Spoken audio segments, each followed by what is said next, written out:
Oh my god. Oh. Hey, so, I'm on TikTok now. Disrespect your surroundings! Morning. I'm drunk. I've been listening to Mitski all day. Lol, teen. Earth sign that's kind of a hoe, but you know what? We appreciate her. Hey, so I make my own peanut butter. Shoot a child in your mouth while I'm riding. Ladies and gentlemen of the jury, we have found it. The world's tiniest penis. Burger, Kurger, Foot, Chunga. It's neat. Tell you what, if I can get my follower count up to about 1,000, that will allow me to do live streams over on TikTok. Hey, if we can hit that number, I'll do a live stream for y'all. A little Q&A, whatever you want to do. Just hit up that link. It's also in the video description. I'd appreciate a follow if you're into that. I might even incorporate Patreon stuff into this too. I don't know. I like TikTok. We'll see what happens. We'll see what I can do with this. But yeah, TikTok is cool. Go check out my TikTok. My TikTok is super neat. Was I supposed to be doing something? Heyo people, and welcome to another edition of FIMI, or yeah, I know the acronym doesn't make sense anymore, but like, it's catchy.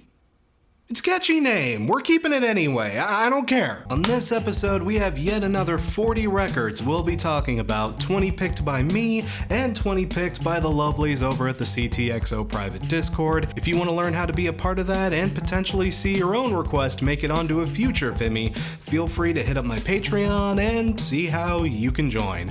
We've done a lot of these by now. I think a lot of y'all get the drift. I don't have to waste a ton of time on this. So, let's go ahead and get started with...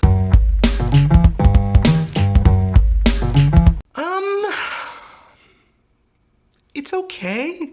I mean, I know I am very Steven Wilson illiterate.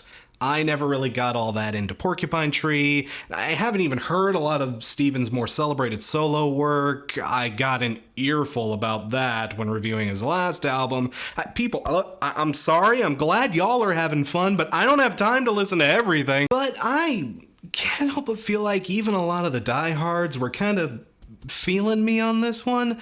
It's not without its moments. That Elton John feature was a nice little touch, and I liked a lot of the overall themes he was tackling on this album. But all in all, it's kind of meandering. It kind of stretches on for way too long without having too concrete of a point behind it.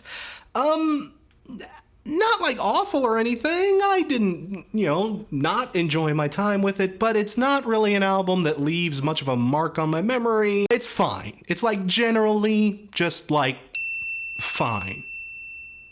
And it's okay for albums to be fine, like people.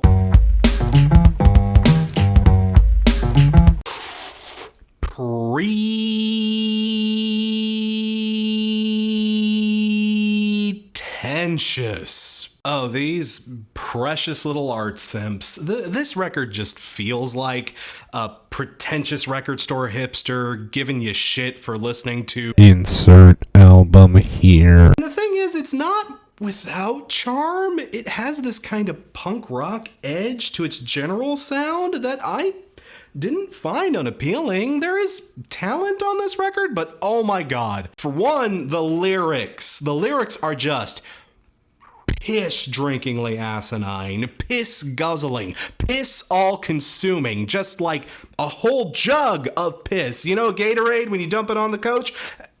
Piss in my mouth. I mean, you know how Idols has gotten a fair amount of shit for how dumb their last two records were? See, I kind of see where you're coming from, but I don't agree. No. This record, this is what Idols would sound like if they were just piss-bleeding idiots. If you didn't like the last couple of Idols records, if you put this thing on, you'll probably go into cardiac arrest. It's one of those records that isn't as funny as it thinks it's being. It's not as clever as it thinks it's being. The music has moments on it, but overall it's just, I don't know, it feels tertiary to the jerk-offs that they can accomplish. Like, I don't, even when there's good music, it feels more like the point is, we're ironic, we're cool, daddy, oh. There is just something about a bunch of guys talking with that thick, overbearing Texas ass accent that come from Sweden. They are Swedish. When y'all do shit like that, you give me big rednecks vibes. Real talk. It has its moments, but man, this record is just gonna be kryptonite to a certain kind of person, and I completely understand. It's just a ick kind of record. There's a fair amount of ick on this. And for fuck's sake, tune your goddamn saxophone.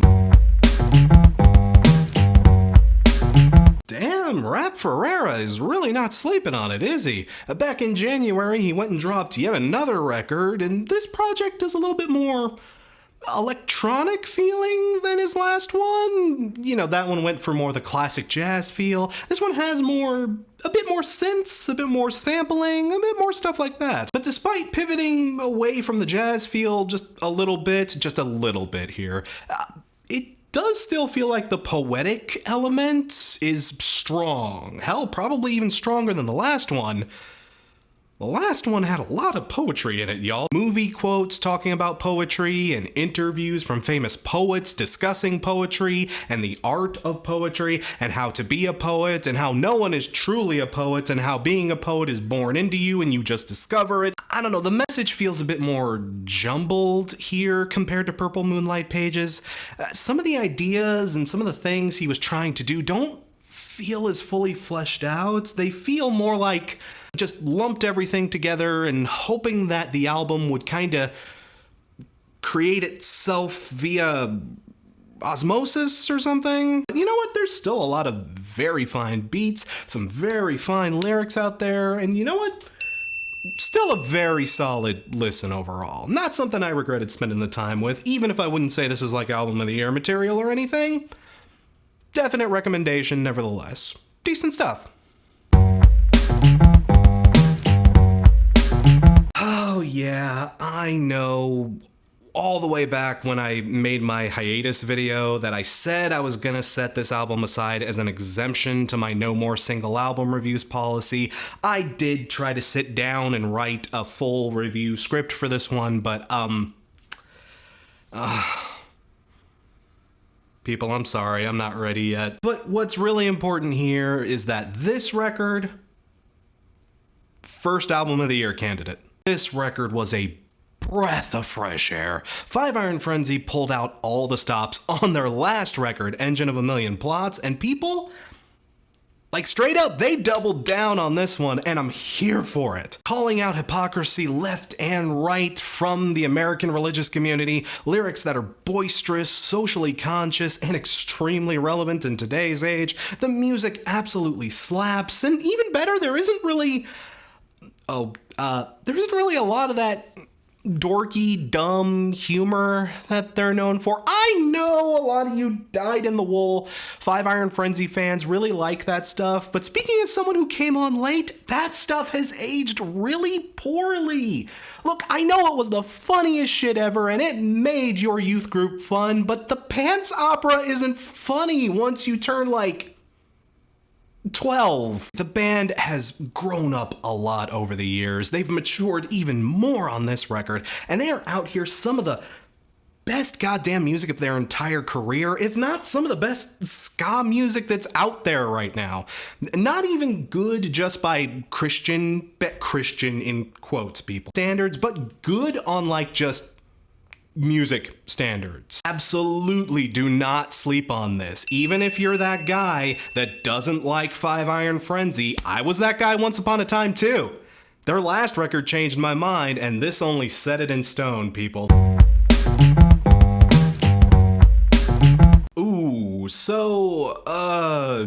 Do y'all happen to remember who Jonathan Hulton is? You know, the ace guitarist who released a really cracking solo album last year and made Tribulation sound so fantastic and pretty. Well, he left. Yep. Back in December. But it looks like he stuck around long enough to make one more record, and people legit... Oh, it's still really good stuff. This record definitely feels like darker and more ominous. They seem to have kinda leaned a little bit more into the blackened side of their sound, but make no mistake, this is still a Tribulation record with Hulton's amazingly crisp and gorgeous guitar melodies leading the charge here on pretty much every song. In some ways, this album is much darker and a lot bleaker in tone overall, but Hulton's guitar work here is also much more crystal and sharp. There's a certain tension in the lyrics and the music that kind of makes the sudden departure make more sense. But man, what a hell of a note to go out on. Beautiful, brutal, and just all-enveloping music that just washes over you in such a twisted and pleasant way. If their days with Hulton had to end, they ended on probably the best possible note we could ask for. Another deeply sad and very personal record from Hayley Williams. And I do have to admit the emotional turmoil still really hit pretty hard on this one.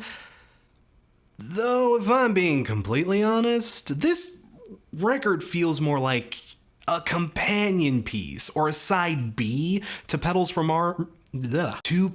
Armor from last year than it does like its own thing. I don't know, it just feels like a continuation of the record she released last year. That isn't even necessarily a bad thing because I did enjoy that record, but it doesn't feel like its own thing really. It just feels like an extension of Petals. And your liking of this record is probably going to sincerely correlate between how much you liked that last album and how much you'd be down for like a round 2 of it. And while I did like Petals for Armor, I mean, I kind of got the point with the first record, you know, I wasn't exactly aching for more Petals for Armor, but I did enjoy it, but it just feels like more of a thing I already got. I mean, you eat one steak, you're full. If the waiter comes out and gives you a complimentary steak, I mean, that's nice, but dude, I'm full, I'm on a diet, and I'm a vegetarian. Can we talk? Ooh, I already forgot this thing came out. Like, did y'all forget this thing came out? Because I totally did. Hands up if you forgot this thing came out. It's okay. It's all right. I ain't here to judge. Just, well, I am here to judge, but not you. I remember just being bored out of my gourd by Concrete and Gold, and I was really starting to think the Foos were tail spinning right into a ditch after that record. They sounded like they were just like completely out of ideas. I felt like the next record was probably going to be a disaster, and then this one came along, and you know what? Thankfully, it's not. Seriously, it's not. This record did turn out to be better than I was expecting it would be. It did clear the bar, but then again, its bar was Concrete and Gold. It's not very hard. While it did clear the bar, didn't necessarily clear it by much, y'all. Outside of like 3 or 4 songs, a few moments here and there, I was still like just kind of mostly bored with this album. It's very boilerplate. It's very okay, it exists, you know? And that was the problem with their last record, too. It does feel like they've been able to shed some of the bloat and just weightiness and overcomplicated stuff that their last record was kind of weighted down with, but they didn't really replace it with anything else, at least nothing all that compelling or even all that original. It's a standard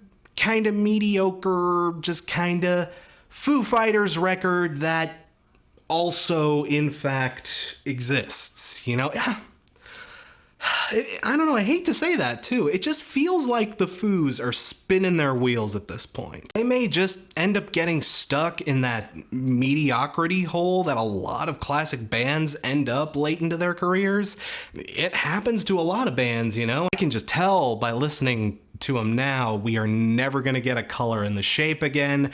We're never going to get a Echo, Silence, Patience, and Grace. I would love to be wrong about that prediction too, like I was with the last one, to be fair. But like, I don't know, this record didn't ease my tensions about the future. If anything, it just gave me more apprehension for what the Foos are going to do next. What can they do next? Again, I hope I'm wrong.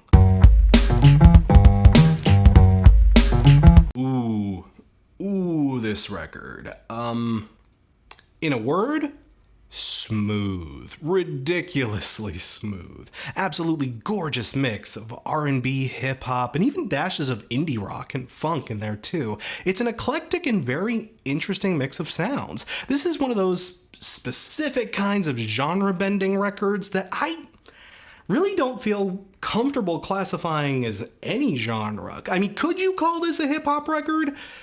Sure, I guess. Could you call it R&B? Yeah, it qualifies, but it's doing so much more on top of that. It's... I don't know, the best way I can describe this record, really, the best word I could assign to it is just vibes. This is an exquisite record to put on and just vibe to, man. But that doesn't mean it's necessarily a softball either. It's not an album without weight, but it's also full of like fun and warmth and lush, friendly tunes that just help balance everything in such a perfectly blended way. It's just an extremely pleasant record, an extremely sunshiny record, a record that is just, well, again, vibes. It sure is another Band-Maid record, all right. I mean, what more do you want me to say? It feels like with some bands, I just kind of have no choice but to keep going into this spiel over and over again. But hey, there is nothing wrong with being a one-trick pony if you are really good at your one particular trick. And yeah, Band-Maid are really good at the trick they do. I like it, at least. You know, cutesy rock that's heavily inspired out of the classic rock bred out of the 70s and 80s, with the occasional modern flourish thrown in there, along with some damn fine instrumentation all around. It's a pretty simple formula. It's something we all kind of get at this point, but I don't know, I'm a sucker for it. I like it. Y'all know I always fall for that cutie shit, and like, yeah, this is that cutie shit. The music slaps again too, so even if I can't go into graphic detail about why I like it, I like it.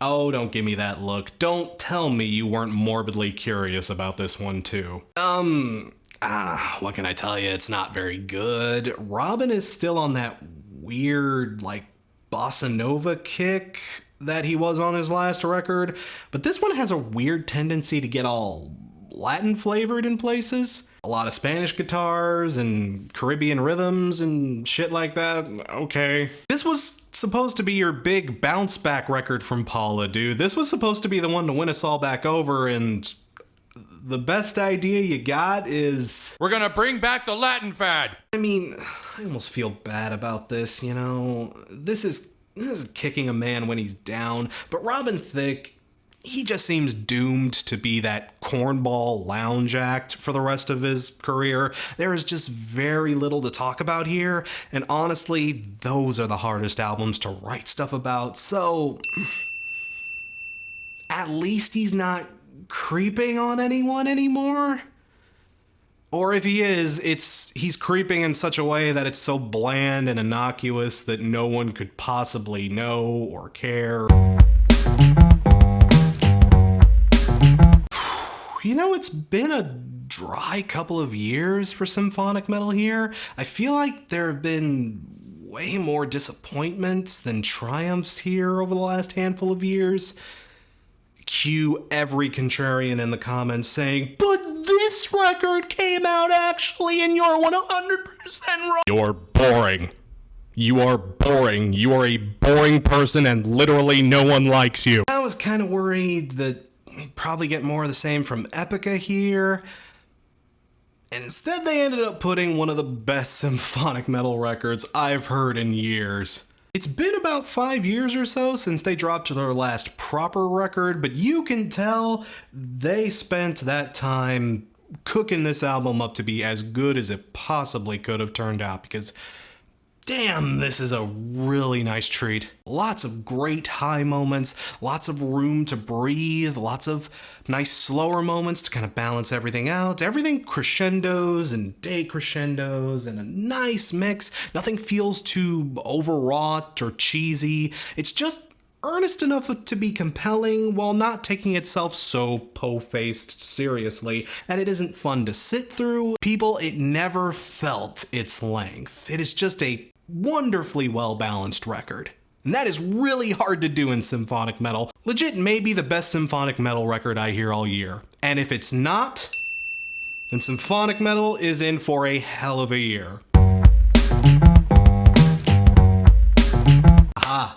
So, when Pale Wave's first album came out, everybody hated it. Except me. I love that record, and you know what? I still do. I still get a few decent spins out of that record every now and again. It's got a lot of nice electronica elements on there. The mix is really, really nice. I was psyched as hell to see them on their follow-up and see them bring out those elements that I saw in that record and just prove everybody wrong and really prove themselves. And oh dear, they changed up their sound drastically from the last record. They eased way off on the keyboards and electronica elements that made the last record so pleasant, and instead decided to make a more alt-rock sounding record, a lot more organic instrumentation, a much dirtier and nostalgic 90s sounding mix, and wow, their sound really does not work in this way. It's clear they were aiming for nostalgic sounding on this record, but they just did not have the chops to pull it off. It doesn't sound nostalgic. It sounds dated. Oh, this is Pale Waves, a band with genuine talent in my personal opinion, and they just put out a dollar store Avril Lavigne record. Oh, without the crisp production, without their trademark electronic imprint, the flaws in their performance ability and their overall presentation just stick out way, way more. And now having the ability to step back and see it, okay, I kind of see what the rest of y'all were talking about here. I don't know, people. It's hard to judge exactly what happened here. It was probably a number of things just going wrong, but god damn it, I still believe this band has potential. I really do, but this is not the direction they need to continue in. Noise pop, electro-industrial kind of painted thing with a big focus on harsh, abrasive, unrelentingly grindy soundscapes. It's the kind of thing that sounds like someone is deliberately rubbing steel wool against your ears. And I absolutely loved it. Usually this kind of thing, I don't know, y'all know how I do with harsh, amelodic kind of stuff, but no, man, something about this just stuck with me. I dug it. It's almost like proto-industrial music, but blended with modern hyperpop. And even then, I wouldn't say it fits comfortably into either of those two labels. It's loud and crazy, but also very self-aware in an almost completely unpretentious way. Take notes, Viagra boys. A lyric like pussy like a bulldozer. Pussy like a bulldozer. that's gonna stick with you. It's noisy, it's loud, it's intentionally abrasive and caustic. It's a record that just scrapes like a fingernail on a chalkboard. And it legit may be an album of the year candidate for me. It sucks that this band basically got bullied off the internet because fuck transphobes. Seriously, fuck transphobes. But go support their Bandcamp page. Go show love for their work. This band could totally use it, and they are totally worthy of it too.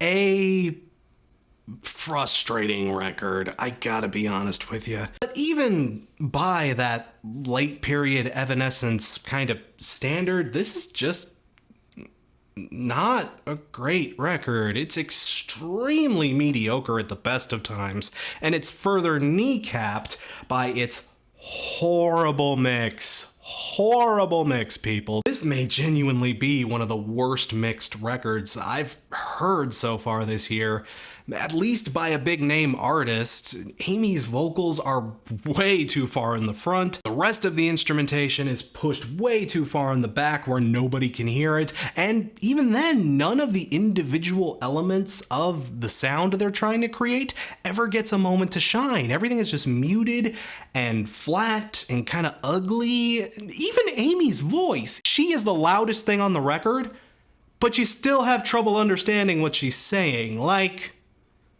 that's bad. It lacks the punch and power that you would come to expect from an Evanescence record, and to take that away from Evanescence is basically to take away most of what makes Evanescence good, you know? This album has apparently been in one form or another of development hell for the last 10 years, and people, ooh, it sounds like it. I mean, this isn't a record I want to come down on. I have nothing against Evanescence. I like some of their stuff here and there.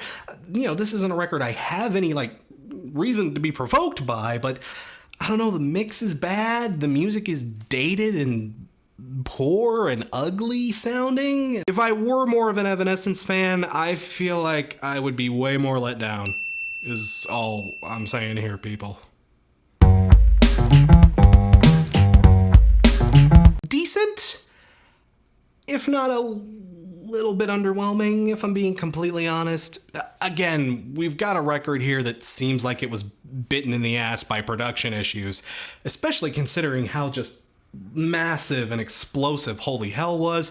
This album felt really small and needly by comparison. It's a weirdly thin sounding record. I even walked into this album knowing that it probably wasn't going to be another Holy Hell, but I'd be lying if I didn't say I wasn't just a little bit more let down by this than I was expecting to be. It's not a bad record by any means. It has a few decent songs on it for sure. It has moments where I can kind of see that same energy and bravado I was attracted to by their last record, but man, it is a step down. I would be lying to myself if I didn't say that. I don't know, it doesn't stick to me like the last one did. It feels so low stakes. I don't know, it wasn't a bad listen by any means. It has enough decent moments on it to justify its existence.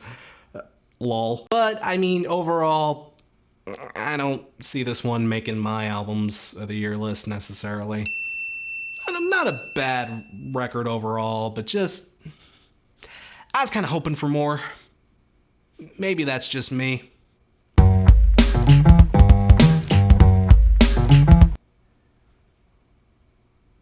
Can I put these guys in the bin? I hate bringing up the goddamn motherfucking bin. Every time I do, it's an absolute shit show. You gotta remember, the bin is not just for artists that are, hashtag problematic. It is for any band that I do not want to speak about anymore on the channel for whatever reason. And what the fucking hell can I even say about these milquetoast, soft boy, piss baby? What do I even say about that anymore? I'm sorry, but this band a long time ago crossed the threshold from just harmless, meaningless, boring into full-blown frustrating boring. Like, how dare you be this boring? I sat there and listened to this goddamn thing, waiting, begging for it to get out of first gear, and by the end, we were in fucking reverse! I did like these guys back in their more southern rock, their more energetic days, but people, even then, I don't need every album to be Holy Roller Novocaine or anything. I mean that. I liked Only by the Night. Even Come Around Sundown had some decent moments and ideas on it. This band, though, they have lost so much energy that this band is now actively sucking energy out of the universe. Literally, imagine if you were one of the full-blown suckers who bought this dredge heap with Bitcoin bullshit bucks or whatever. It's just clear that they are never going to change. They are never going to adapt. They are never going to grow. They are never going to pull out of this funk. This is all they are capable of. This is it. This is the only thing they do now. I'm so fucking tired of this goddamn band. I still haven't made up my mind as to whether I'm going to throw them in the bin, but like, what difference would it even make at this point? Would you even care if I did? Hell, I can tell you what their next record is going to be. You want to hear their next album way before it comes out? Just take this record and play it on half speed!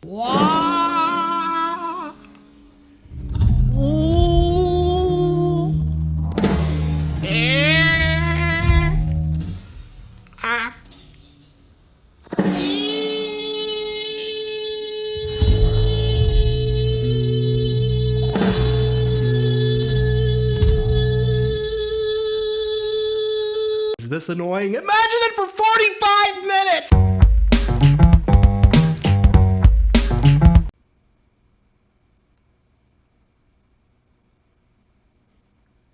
So I listened to the first track on this record, and I thought it was actually kind of okay.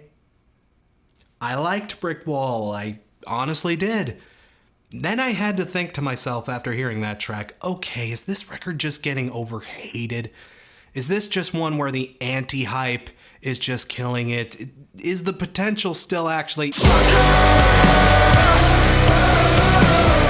Nope, this one sucks. Oh God, this is a straight up heartbreaking one to talk about, because if you know the info or lack of info behind this one, oh man, this is one of those situations where it's hard to tell who's at fault at all with this one.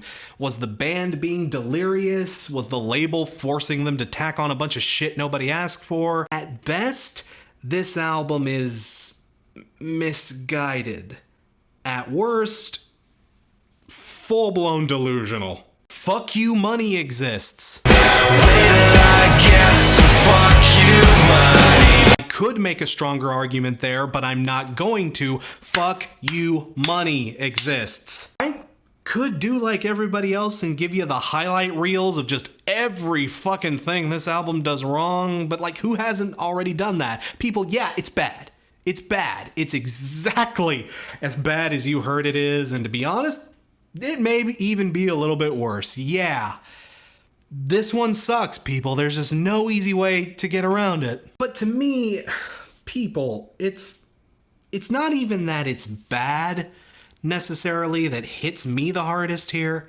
It's that, man, this record, it genuinely tricks you into thinking it might be able to pull this off. Really, it does. I'm going to take a firm stand here and say that there are some genuinely good tracks on this record. Not good for this album. No, some genuinely good songs that I wholeheartedly enjoyed. Brick Wall, Resentment, Only Money, Permanence, like decent, if not actually legit good songs on this record. The band I know and love is still buried in there somewhere. I can hear them screaming to get out. But every time you hear a track that might just change your mind about this record, something like, "You got me, we got everything we need." I don't think any of us could have expected it to be this bad. Like, it's bad. I love this band, people. I don't want to be saying this about it, even about a record that's not good. You know, I don't. But like, this is Suicide Silence bad. This is... I'm just gonna go lie down.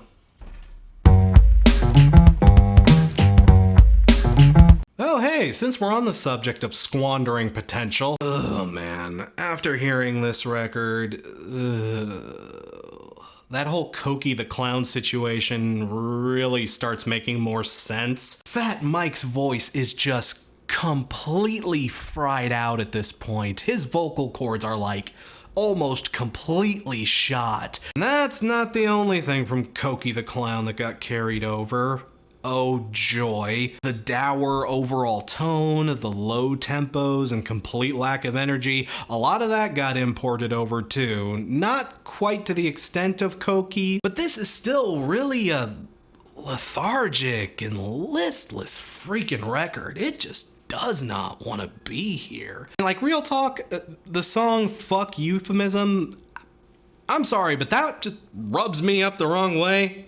Like, real talk, can we talk real for a bit? Mike, in this song, he talks about getting into a pronoun bar fight. He makes a bunch of lame jokes about what he identifies as, and complains that LGBTQ will never include a K. And you know what? Okay, a little bit of credit. There is definitely some gatekeeping and trouble in the LGBT community for people that don't fit a comfortable gender norm. Hey, ask a lot of non-binary folks how they feel, and they can tell you that it can be difficult to fit in even in this community. But Mike is not non-binary, and that's not what he's trying to do on this song. He's just boomer-splaining that his specific kinks and fetishes aren't treated with the same respect and levity as actual gay, bi, and trans people's experiences are. Because I like wearing a dress and having my balls stepped on, that means I'm just as more important than you. Okay, boomer. I'll say it right to Fat Mike's face. Okay, boomer. And oh my god, the last track on this album, literally, it's like a minute and a half. Oh, Fat Mike complaining about my problems in his fucking Droopy the dog voice, except he's out of tune and old and he don't like. People, after listening to this fucking shambles, it's safe to say the potential we saw on First Ditch Effort, that weird little glimpse of light, is completely snuffed out, and we're never gonna get it again. Never. With Mike's voice completely shot, with, I don't know, the band seeming to lose interest, even in their own legacy, what the fuck were you even trying to accomplish with Linoleum? Really good stuff here from Chevelle, like thick, meaty, chunky, and vibrant riffs, vocals, and beats pretty much all the way throughout. That trademark slamming intensity of their later period work is just shining through here yet again. Another fierce, ferocious, and slamming bit of just metal goodness. If Tool hasn't been scratching that particular itch for you, hey, I kind of get it. I mean, I even liked that record, and yeah, I kind of get it. And Chevelle may be one of the best kept secrets. This is really a band you should be checking out if you haven't had the chance to check out their later period work already. Another solid as hell Chevelle record. And, that's about it. I don't know, I'm not slamming the album when I say this necessarily, but like, it doesn't mix up the formula too much here. Like, I don't know, it is just a Chevelle record. It's everything I expected a Chevelle record to be, but not much more or less than that. It's another Chevelle record. It's a damn good Chevelle record, but it is like just another Chevelle record, more or less. But the thing is, if you've been following the news behind this record, Apparently, they've said that this record has to do gangbusters in order for them to do another record, and if it doesn't, this may very well be the last Chevelle record. And, again, I liked this record, but I just do not see that happening here. There's not really a lot here that I could say would necessarily entice people who don't already kind of know what they're getting into. This was still up to their own standards, at least. It's a great little record. I had a lot of fun with it. And you know what? I would hate for this to be the very last one they ever do. But if it's just gotta be like that, they're leaving on a pretty damn good note. So you know what? More power to them. Definite clap. Like, you know what? Go check out Chevelle, goddammit. Very decent, very chill. It's the same kind of folk rock singer-songwriter kind of stuff that it's kind of in the vein of like Kyle Craft or maybe some of the folkier stuff you'd find on Third Man records. In fact, I was kind of surprised to find out this guy wasn't signed to Third Man. Like, really? He's kind of like Kyle Craft, only without the, well, with the full-blown like punch and thrill that Kyle brings out in his music, but not in a bad way. He's just like more chill, he's more relaxed. If I'm being honest, he's way doofier too. I don't know, I get how that maybe won't appeal to everybody. He's just got like a chiller vibe, a much more cool, much more relaxed, much more easygoing kind of vibe going on. And that might not be everyone's thing necessarily, but have you ever wondered what Tom Petty might sound like if you were born in the 80s, bisexual, and much more silly? Well, that on its own sounds pretty interesting, so I'd say, yeah, give it a shot.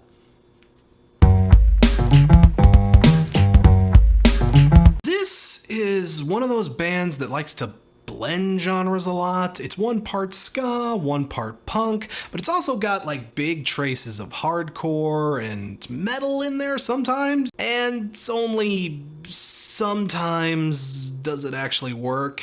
I respect what this album is trying to do, but a lot of its transitions can be really clunky, especially when they try to get like super heavy, like and they just don't have the strength to really pull something like that off, and the iffy production behind this one really holds it down a lot.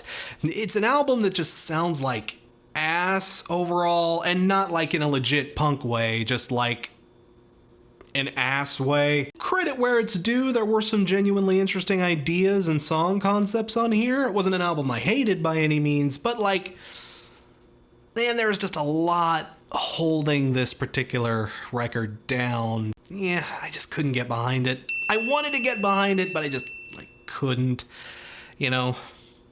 Hey, props for trying. Another ultra chill record on our hands here. Y'all were really shooting me a lot of those this time out, and I appreciate it. But Arlo Parks is a singer-songwriter with a sort of 90s R&B meets modern bedroom pop kind of vibe.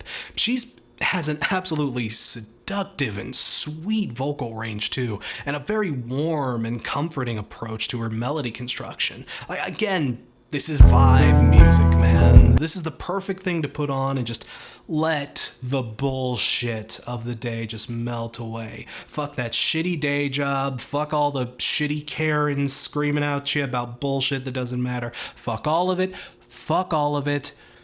Just let the vibes take you, man. I'm down with that. I love a good smooth R&B jam, and this is a damn smooth one to boot. I mean, pair this with Smiling with No Teeth and like, ooh. A lot of ska on this list too. That's kind of a weird consistent thing. The Tokyo Ska Paradise Orchestra. They're basically a Japanese ska institution at this point. They've been around since the late 80s, and they are literally credited as one of the first groups to introduce ska to Japan.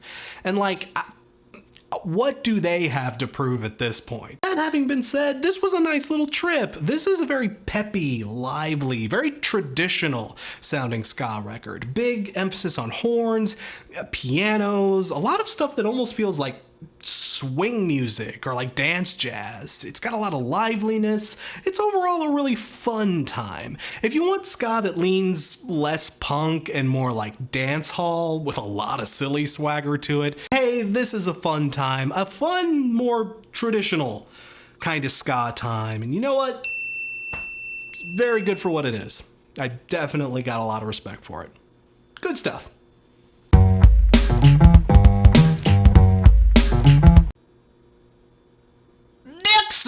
No, but seriously, Scarlxrd is someone I have heard about in passing for years now. I catch his stuff from time to time. I know this guy is out there. I've never sat down with a whole record of his.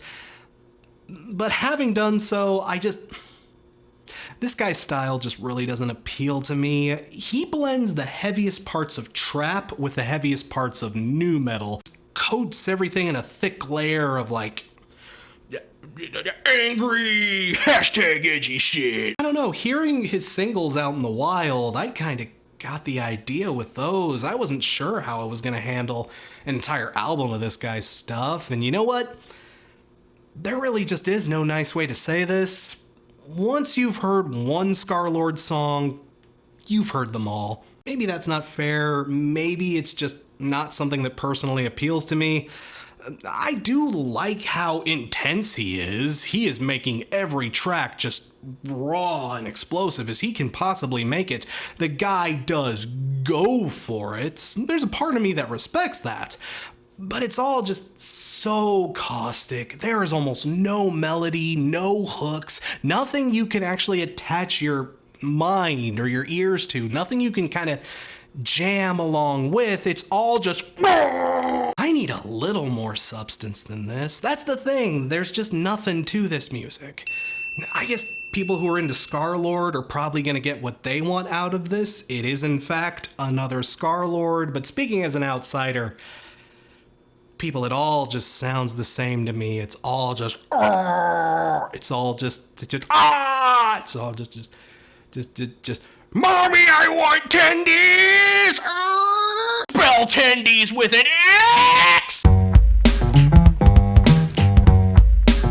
Very noisy and very blasted out club jams. Like, this is drum and bass heavy with some very harsh sampling layered in there as well.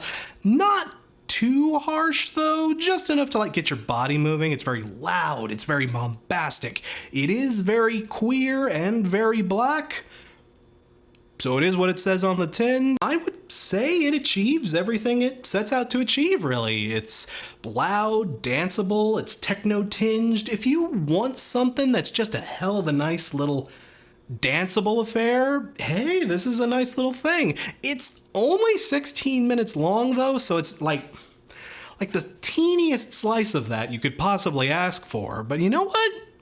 It was effective in those 16 minutes. It did show a lot in 16 minutes, and you know what? That's what any good EP should do. Leave you hungry for more, so not bad. Not bad overall. Not bad. Very bright, very airy, very relaxing mellow pop with some dark ass subject matter. Ooh. It's presented in a way that's purposefully uncomfortable to deal with. The way it handles subject matter such as depression, anxiety, self-doubt. Just the way it just presents everything just raw, naked, and ugly out there like that. Like, listening to this album, I had to just ask, like, Jesus fuck, did I write this? And the music is just blissfully vibrant, beautiful. The music serves as a very interesting juxtaposition to the lyrics, but it does create this nice, comfortable place to just kind of wallow in those bad feelings and just kind of recognize yourself. It's presented in such a way that feels so relatable and approachable, not just, whiny.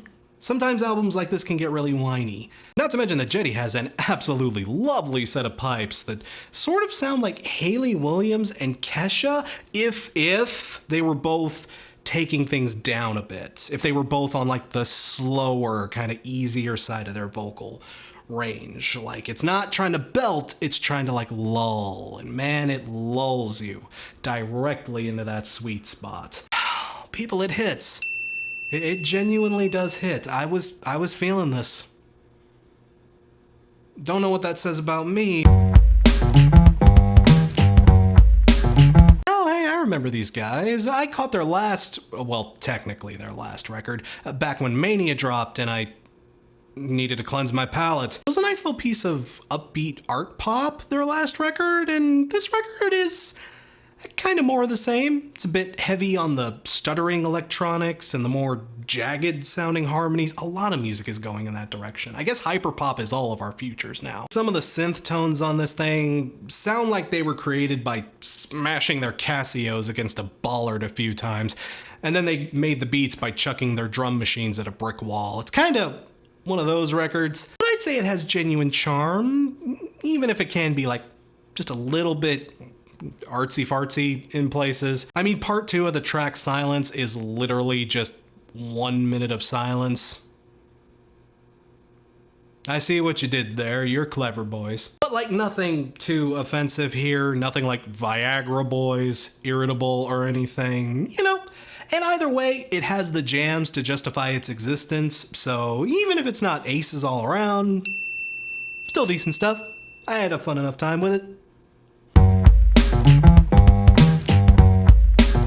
I think I got the wrong first impression with this particular album. This record was sold to me as like mathcore meets grindcore, and A, isn't that just Dillinger Escape Plan? And B, you know, if I'm being honest, I didn't really hear a lot of the mathcore influence on here. Not really. Like, this just sounds like your average metalcore record on like super ultra extra hard difficulty on Guitar Hero. It does have some interesting stuff going on, like technically here. There were some definitely impressive riffs and soloing on this record, but again, this may have just been oversold on me. Some people were telling me like, oh, this is like the next wave of metal, dude, and like, I mean, it's good, it's impressive, but like, I don't know, man.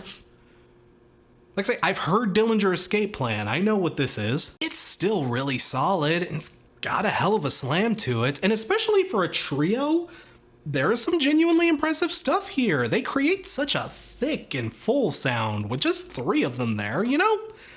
It's a heavy, slamming, intense, and technically proficient good time. Even if it's not reinventing the wheel, in my opinion at least, like, still a fun time, still a good jam.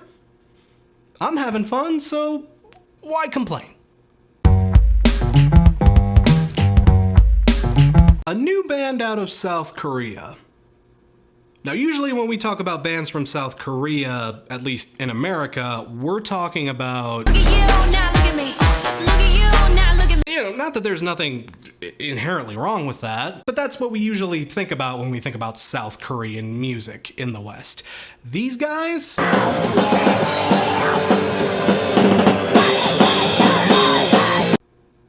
they got a much different vibe going on. Lightning fast, chaotic, angry, loud, screaming, classic ass hardcore punk rock people. Like something straight out of the 80s, and I do mean that in a very good way. It's on that same wavelength as bands like Minor Threat, Teen Idols, or SOA. It's very DC hardcore, you know? It's basically what Turnstile is doing to the 80s New York hardcore sound, only in more of a DC or Cali style punk rock kind of thing, you know? Like they are bringing like the crazy 80s back, and I'm here for it. Even though they are a long way from DC or Cali, they'd pull it off so well, it almost feels like they'd fit right in, people. The record's only 15 minutes long, but people, God, it's like the best kind of 15-minute long record you can deal with. This is the kind of band that knows what they're trying to do. They aren't fucking around. They aren't trying to diddle or dawdle. They get in, they blow your mind, they get the fuck out, just like Minor Threat, just like the Circle Jerks, just like that kind of thing. Like, man, I guess you could call it derivative if you really wanted to, but man, they are so proficient at it. They are so slamming and just angry and vibrant, and their singer is absolutely shrieking her guts out, man. Good shit, people. Don't sleep on it. Ashnikko. Why does that name sound familiar? What? Where have I heard that name before? I know that name from somewhere. Oh my god.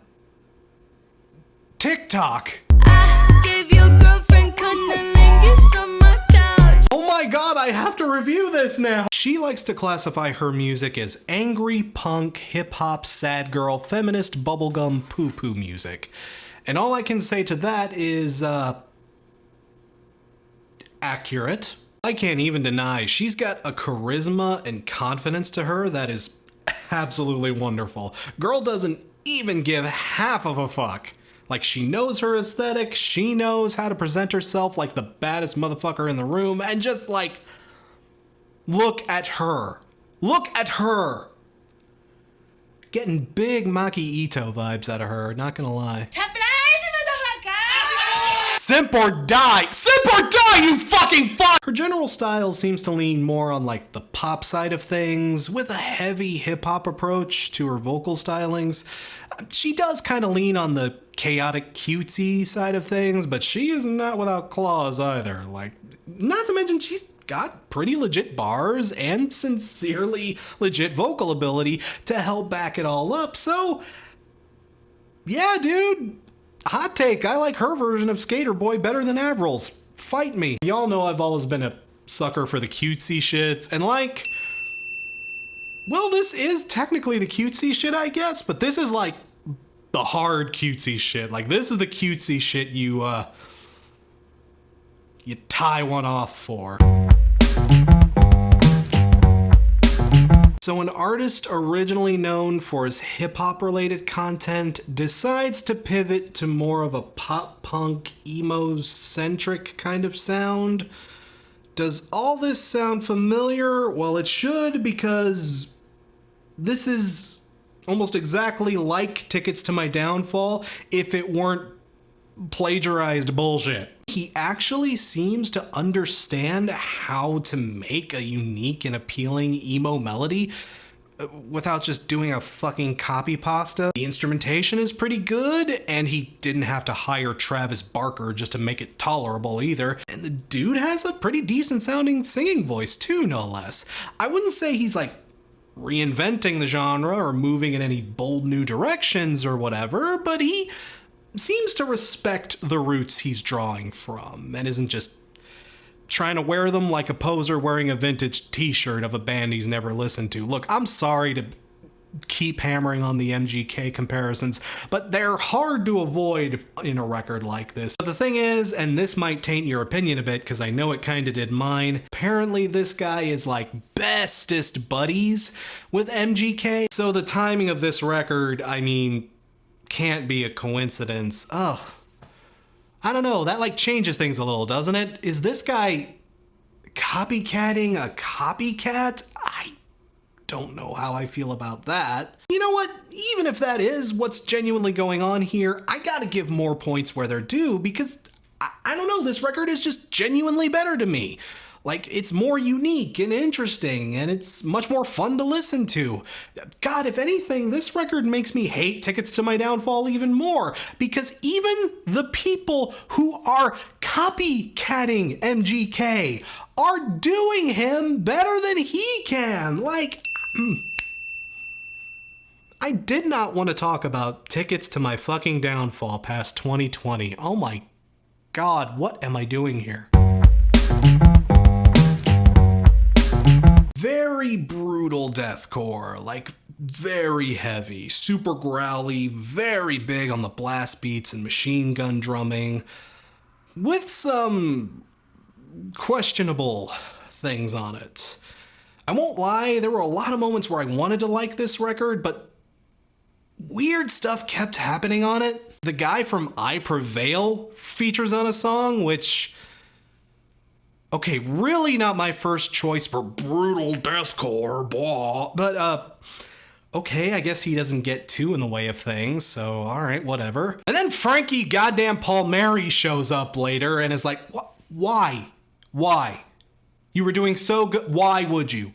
Why would you even? It's not even that the record has like a bunch of misses or that it's completely unpleasant. It's just that like, man, while it's trucking along and doing a good job, something on it will pop up and it'll just be weird and it'll take you out of it like, okay. It is just a very strange record. Still a hell of a slam though. There is definitely an audience for this. Even its weirder moments, I wouldn't say they absolutely kill it by any means, but it does take points off of an album that really feels like it could have been more, but like, okay guys, you do you, I guess. An absolutely chill, relaxed, mellow piece of contemporary neo-folk. Smooth, buttery, lucid, dreamy, soft, calming. Maybe a little too calming, real talk. If this hits like a biscuit, I get it. But I'd be lying if it wasn't just a little tepid in places. Man, it cranks up the slow and soothing a little too much for my particular taste. Just at times, you know, it's one of those records that needs a bit more texture. It needs a bit more identity and flavor on it. I don't know. To me, the best soothing records are also those records that have little moments where they poke their head above the surface and try something a little ambitious or crank up the energy just a little bit to just kind of balance things out a wee bit. And this record doesn't do that enough to where I would have enjoyed it more. Just, I don't know. Again, that's definitely debatable, but man, I wanted to like this record more than I did. Like, it's a nice vibe. It is wonderfully chill. It is a gorgeous sounding record overall, but it just kind of put me to sleep, and I'm not even entirely sure it was in like a, oh, I'm so relaxed way. Sometimes it was just like, oh, this is still going on way. Still really good overall, and you know what? If you need a chill vibe, there you go. Probably the chillest album we're talking about on this whole thing. So this is another act from the Japanese anti-idol kawaii metal movement that got sparked over here in the West by acts like Baby Metal and, well, real talk, Baby Metal. Only their gimmick is that they're more into like the darker genres of metal. Like, they are trying to blend the idol pop thing with industrial and black metal and like dark wave even. They're trying to go for like the much darker sound. At least that's what their Wikipedia entry told me. Actually, listening to the music, I don't really hear that. The thing that gave Baby Metal such an edge when they debuted was how crazy good their instrumentation was. And here, I don't know, man, this feels painfully generic to me.